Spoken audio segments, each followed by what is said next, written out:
আলাইকুম রহমতুল্লাহ।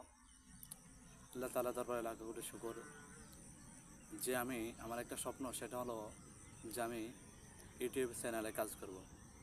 তো আমি ইউটিউব চ্যানেলে কেন কাজ করব?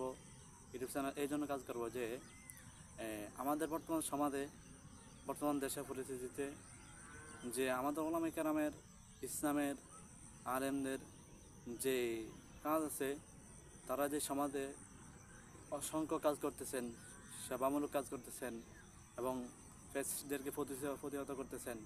তো এই সমস্ত ক্ষেত্রে আমাদের ওলামায়ে কেরামের ত্যাগ অনেক বেশি। কিন্তু বর্তমান মিডিয়া জগৎ এরা কিন্তু ওলামায়ে কেরামের এই সমস্ত এগুলো স্মরণ করে না, বলে শেয়ার করতে রাজি হয় না। তো আমি খেয়াল করছি যে আমাদের এই সমস্ত বিষয় নিয়ে যদি আমাদের স্বতন্ত্র যদি মিডিয়া থাকে, তাহলে আর আমরা তাদের কাছে যাওয়া লাগবে না, তাদের কাছে আমরা পাওয়া দেওয়া লাগবে না। আমরা মিডিয়াতে যদি কাজ করতে পারি, তাহলে তো তাদের কাছে আমাদের যাওয়ার প্রয়োজন নেই। তো আমি এই বিষয়টা নিয়ে প্রায় অনেক দিন চিন্তা করতেছি, কী করব পাইতেছি না। তো হঠাৎ একদিন মাথা হলো যে আমি নিজেই কাজ করব।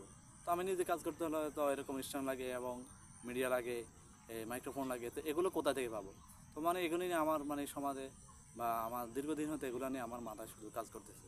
আমি কী করবো পাইতেছি না। হঠাৎ আল্লাহ তাআলার রহমতে আমি এগুলো হঠাৎ কিনে ফেলেছি।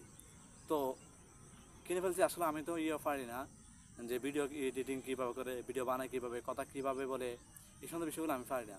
তো এই সমস্ত বিষয়গুলো শিখতে আমি আজকে প্র্যাকটিস করতেছি। আস্তে আস্তে ইনশাল্লাহ আমি ফিরে যাব অবশ্যই। তবে হিম্মত অবশ্যই দরকার। আল্লাহ তাআলা যেন আমাকে এই কাজে কবুল করে নেয়। এই কাজে একমাত্র ইসলামের জন্য, মানুষের জন্য, এটাই। আর কোনো দুনিয়া যে অর্থ কামনা, ভিউ কামনা, এটা আমার কোনো উদ্দেশ্য না। ইনশাল্লাহ আজকের জন্য এখানে চলে যেতেছি। যদিও ভিডিওটা এখন সুন্দর হবে না, কারণ হলো যে এখানে মাগরিব ছুঁয়ে ভাব, এখন তো ক্যামেরাও সুন্দর করে ছবি দিচ্ছে না। তো যেহেতু প্র্যাকটিস, এই জন্য সমস্যা না, ইনশাল্লাহ ঠিক হয়ে যাবে। আসসালামু আলাইকুম ওয়া রাহমাতুল্লাহি ওয়া বারাকাতুহু।